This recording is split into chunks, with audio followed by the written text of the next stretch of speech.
Well, it's top 10 time. Again? I'm tempted to call this the worst year in video game history, but that's just my experience, and I know that it's not true. There were plenty of great games this year that plenty of people loved. Interesting games, creative and groundbreaking games. Just because there were no blockbuster games because of the pandemic, that doesn't mean anything. When have I ever cared about the big blockbuster releases anyway? But man, something about this year, none of the games appealed to me. So I ended up skipping a lot of the new games that came out. All of them were in franchises I didn't play, genres I didn't like, or on a console I didn't have. New code? Nope. I almost canceled this video entirely. In addition to not playing enough games, and not really having a lot to say about the games I did play, Q1 of 2022 is kind of looking phenomenal, and I kinda just didn't want to spend all my free time during that period editing a 50-minute top 10. And then I remembered, wait, I'm a microscopic YouTube channel, and I don't get paid to do this. So I says to myself, dude, just do whatever you want. Let's make a biased, incomplete, unresearched, and mercifully short top 10 games of 2021, and declare my game of the year of no games. The only reason Loop Hero is number 10 on my list and not higher is because I didn't finish it. Because I couldn't finish it, because I don't know how to play this game. I mean, I do, I put more than 20 hours into it, but I definitely never figured out how to win. But I don't think a game this unique and well-crafted should be disqualified just because I'm bad at games. It is a remarkably clever and fun combination of genres that makes for a really unique experience. Even though I spend most of my time throwing myself into hopeless runs, I never minded much because the experience is very playable. There's something just so satisfying about filling this black, surreal void with tiles, slowly morphing it into kind of a chaotic mess of pixel art. All while one of the best soundtracks of 2021 plays. Listen to this. It's a very good game that I wish I could have experienced a little bit more of. But hey, I might as well put it on the list. Number 9 isn't even a real game.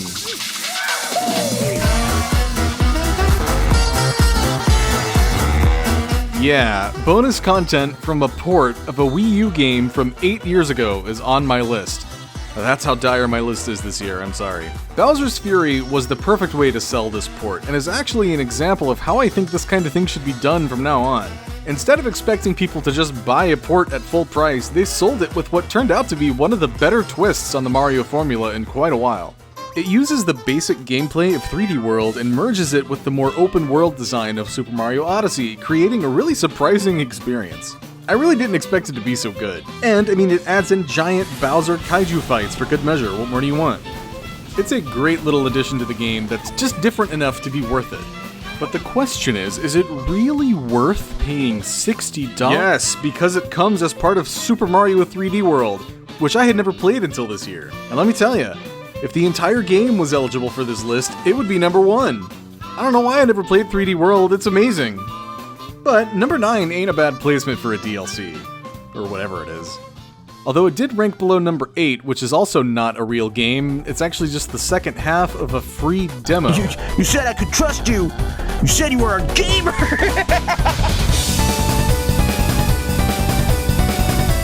Deltarune Chapter 2 was a lot better than Chapter 1. You can tell Toby finally has a crew working on this. In fact, I kinda sorta think Deltarune as a whole so far is better than Undertale. Am I alone in thinking that? I don't think so. Undertale is great, but it had a tendency to be a little too serious sometimes, which, that's why some people liked it. But I'm so glad that Deltarune is able to stand on its own as its own story with its own tone. It leans way more into being a comedy game, and it succeeds. It's really funny. Except for, the alternate round. Speaking of which, the highlight of this game is absolutely its characters. Birdly, who I love so much, you guys, I just love him. He's just the best. And everyone's favorite, Spamton. I didn't do my wife husband of the year poll this year, but I have a feeling he would have won out of popularity. Also, spoilers I guess, but you should have played it by now, it's free. Spamton's boss fight is definitely the best fight in either of the two games. Better writing, better music, better characters. Chapter 2 was the surprise hit that proved that Deltarune is heading in the right direction, and I expect the next chapters to be even better. And it proves yet again that good writing triumphs over good graphics every time. Anyway, here's the game I ranked above it. Look at the sky, still here. I'll be alive. all graphics, no story. There are games where the visuals are the #1 key ingredient, but none of those games are realistic style. I think Forza Horizon 5's raw visuals are the reason it's so captivating. I mean, yeah, the racing is good, but I'm gonna be real with you. The racing in pretty much every racing game is good. I could probably get into Nickelodeon kart racers, if I'm being honest. I would main Helga Pataki, Nickelodeon's best character. Anyway, while I will always miss the career mode of Need for Speed Underground 2, the best racing game ever made, this game really didn't need one. First of all, there are way too many cars for you to unlock in a career mode. It would take 500 hours. And second, it's not about that. It is about the pure fantasy. This is a car enthusiast's fantasy dreamland apocalypse. The Horizon Festival basically just moves into your city and straight up ruins everything. You got douchebag car guys driving over Mayan ruins and through small Mexican towns, destroying everything. It's great.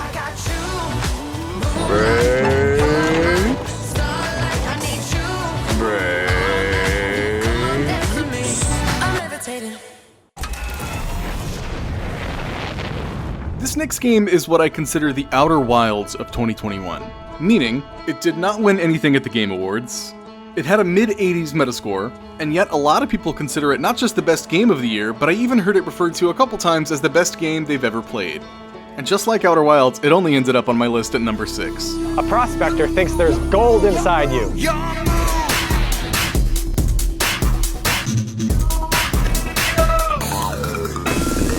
I can definitely see why people are in love with Inscryption. It's a meta-genre deconstruction of card game video games, but in a way that's less pretentious than meta-genre deconstruction sounds. It's a game in 3 acts, with the first act being the best act. Not only are you playing a really robust card game roguelike, but it's framed as a spooky tabletop gaming session in a mysterious cabin, led by one surprisingly devoted and possibly insane GM. The atmosphere of this whole act is so cool that I kinda can't believe I've never quite seen anything like it before.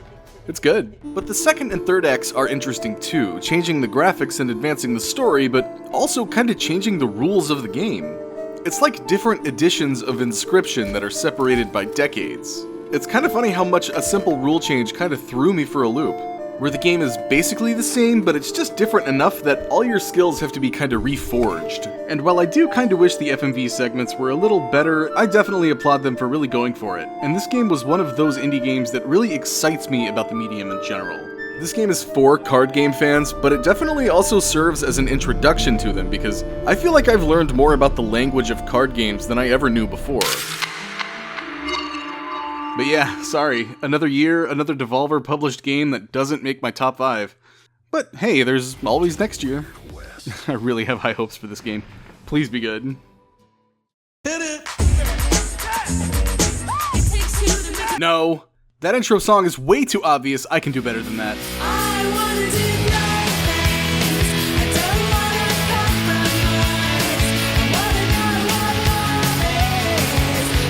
Oh, this game is just wonderful. This is probably one of the best co-op games I've ever played, along with A Way Out, which should have been on my list in 2018. I haven't played many, but it's gotta be up there. Josef Fares is officially on my shortlist for game directors who have my full, undivided attention from now on. He's so good at co-op experiences that he can even make a single-player co-op experience. He's really perfected the formula of fun cooperation. It's all about the challenges that require both players to play their best in different ways. And neither one is complete without the other. You can't carry this game by yourself. You're wheeling us and I'm keeping it balanced. I am. I got it. You sure? Don't you worry.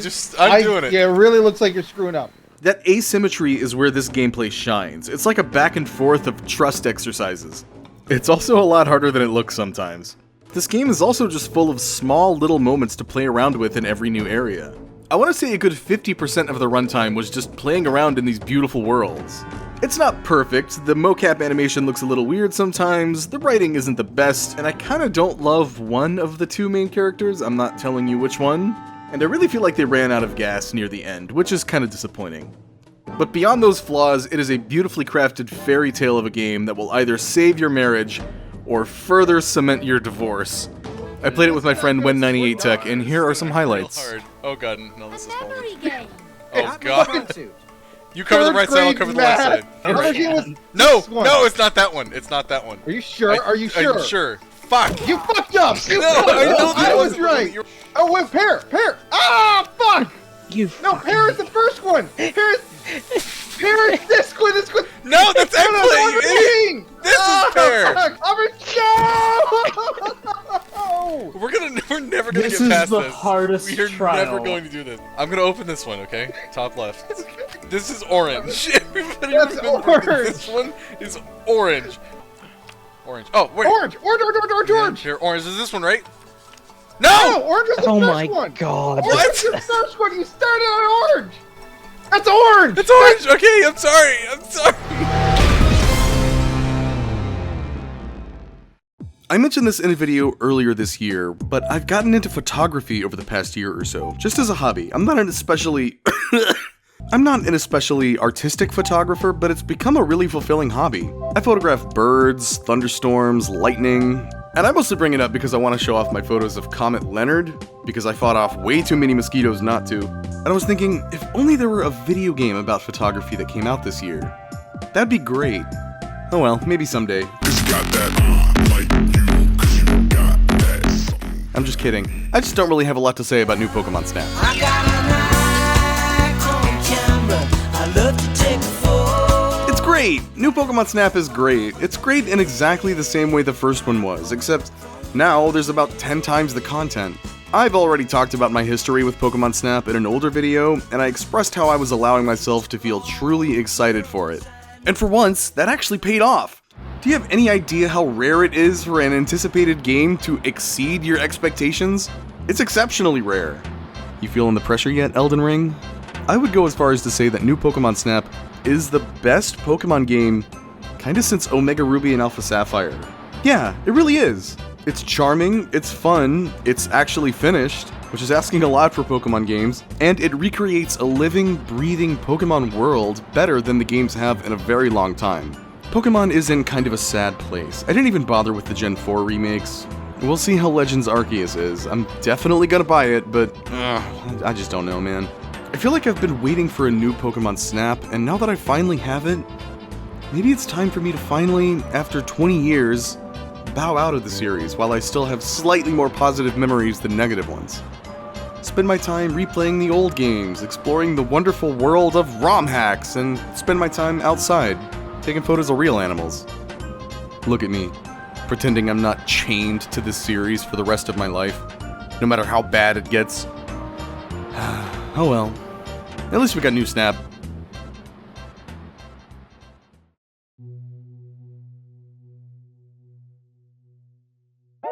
To stretch out the list to 10, I've had to include a game I didn't finish, an add-on for a port, a partial game in the form of a free demo, and now a game that unambiguously did not come out in 2021. But you know what? I'm not gonna feel too guilty about it.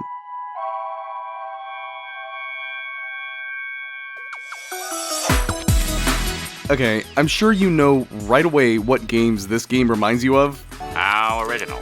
Daring today, aren't we? Yes, it is heavily inspired by both. Was that a crime? What's wrong with that? I'm kind of grateful that this was a dry year for games, because I'm not really a part of the RPG Maker horror game scene, and this is definitely a game I would have skipped had there been anything else to play in this godforsaken year. First of all, I should acknowledge that this game is a real RPG. It's real RPG length, it has in-depth gameplay, and a really engaging turn-based combat. It's at least 20 hours, up to 70 if you want to go the completionist route. I was really surprised how much strategy comes out of the happy, sad, angry status effect thing, and by how genuinely hard this game can be sometimes. I never had to grind, but I definitely had to stop and re-strategize a few times. This game is full of comedy and sweetness and cuteness, and it's really fun. And for the sake of spoilers, I'm not going to touch much on the horror and dramatic stuff, but that is the entire other side of the Omori coin. A coin that's flipping back and forth between the two tones constantly. That is where this game earns its rank so high on my list. Omori gets extremely heavy. Sometimes overwhelmingly so. And it's not just a game about depression and anxiety like everyone seems to think it is. Omori is about trauma. But I think it handles it all pretty deftly. It's extreme and overwhelming, but it is not entirely miserable. I think you're in good hands with this game. And besides, that's far from its only strength. It's a game with just as much joy as sadness, just as much laughter as terror, just as much Earthbound as Yume Nikki, and at the very least, might make you want to get out of your room for a while.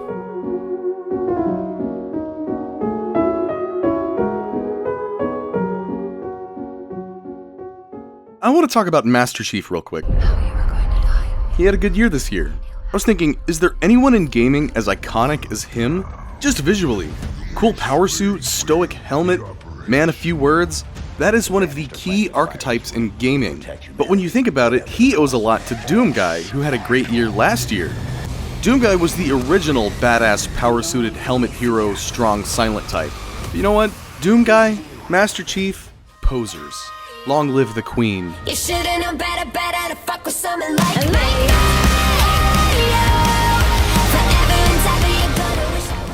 Another year of radio silence on Metroid Prime 4, but we did get a little something to hold us over. And by a little something, I mean something so excellent that I can't help but feel that it's going to end up upstaging Metroid Prime 4. Metroid Dread was the surprise return of a series that had ostensibly been dead for years, giving F-Zero fans just a little bit of hope, but give it up guys, that's never gonna happen. This is one of the first Metroidvanias Wait, is it a Metroidvania? Is it stupid to call this game a Metroidvania? It's like calling Dark Souls a Souls-like. It's one of the first this genres I've played since playing Hollow Knight that didn't just make me wish I was playing Hollow Knight. Maybe the most important thing this game has going for it is the movement. It's snappy and responsive and effortless to play. It's really hard to explain, you just have to feel it. It's perfect. The Emmy segments are nothing short of brilliant and cruel. Huge labyrinths with roaming enemies that you can't kill but can kill you in one go. The atmosphere shifting into one of pure, well, dread. It's intense and thrilling. Actually, I kinda wish the Emmys were truly insta-kill, because the fact that there's a single, pixel-perfect moment you can counter them after they catch you, that means every encounter is a huge high-stakes mind game. Suddenly you have the responsibility to save yourself, and it makes it so much worse. I didn't just beat this game, I 100%ed it.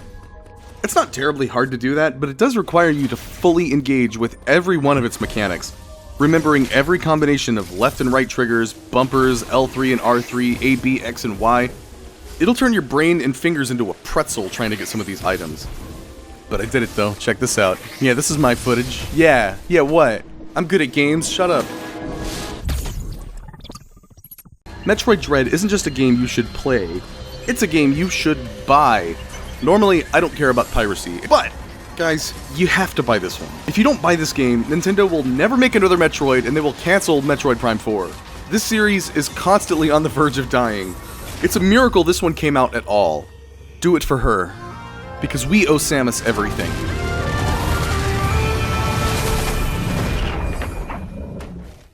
I will now spend 30 seconds max on honorable mentions, because there's barely any.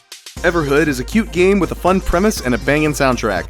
I didn't get the chance to finish it, but it's pretty good. I actually did play Cruelty Squad, but I had to quit and return it out of sheer eye strain. But if you can tolerate its extreme visuals and its brutal gameplay, it's truly something else, let's just say that. Knockout City was actually a fun little Game Pass diversion that I played for about a day. I think it needs more time in the oven, but it's interesting. Same with Dodgeball Academia, the other dodgeball game. I feel like I should love this game, but it just didn't really grab me. I love the style and I love the premise, but we're out of time, that's all. I almost did not even play this game. Before I finally played it, like every year, I kind of struggled to decide on my game of the year. It could have been Metroid Dread, but hey, it also could have been Omori. I had New Pokemon Snap in the slot for a while. It Takes Two won it at the Game Awards, and it could have been my number one too. I already mentioned how Super Mario 3D World could have topped my list if I counted it. Basically, it just kind of felt like I didn't have a solid game of the year this year. Hence why I almost canceled this video. I definitely really liked all of these games.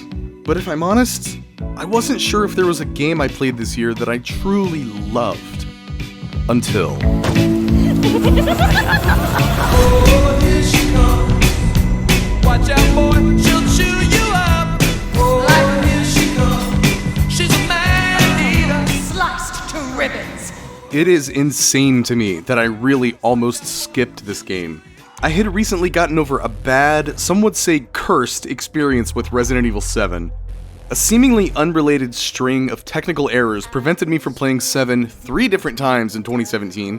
When I finally did play it, an inexplicable string of bad luck kept me miserably stuck on Jack's chainsaw boss fight for hours.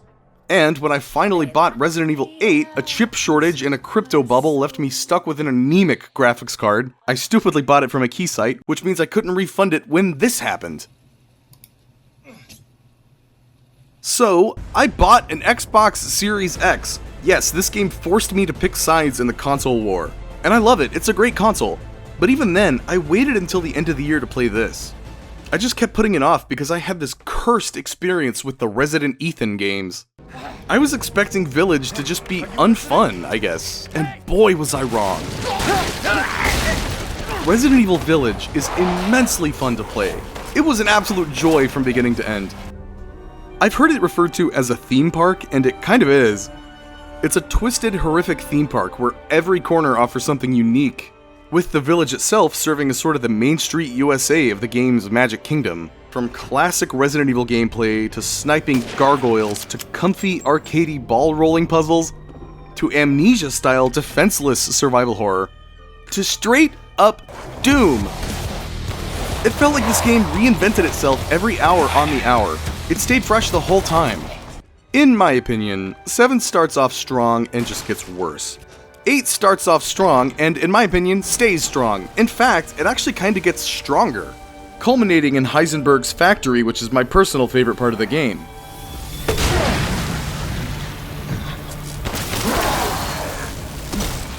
Ethan is finally a character I care about. He was sort of blank in 7, but in 8, he's funny and interesting and really has an emotional arc.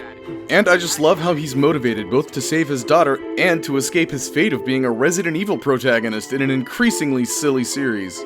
Why is everyone dying on me? Why the fuck is this happening again?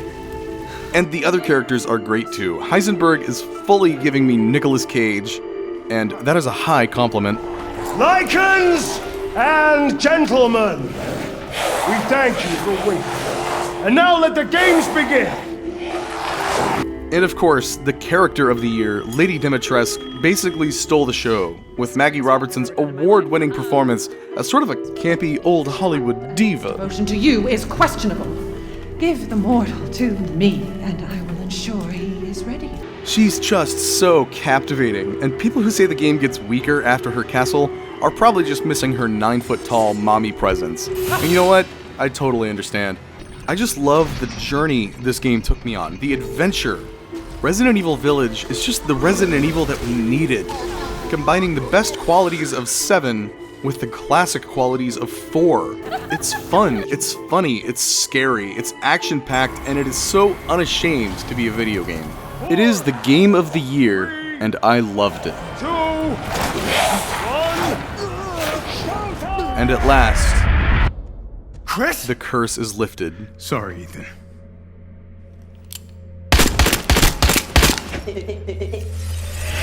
Why? Werewolves of London. It's right here. Cherries, it's over here. Cherries! Ah, okay. Don't forget Strawberry, Strawberry, that this one. one. Which We means did this it! is cherries! We did it! Yeah! We did it!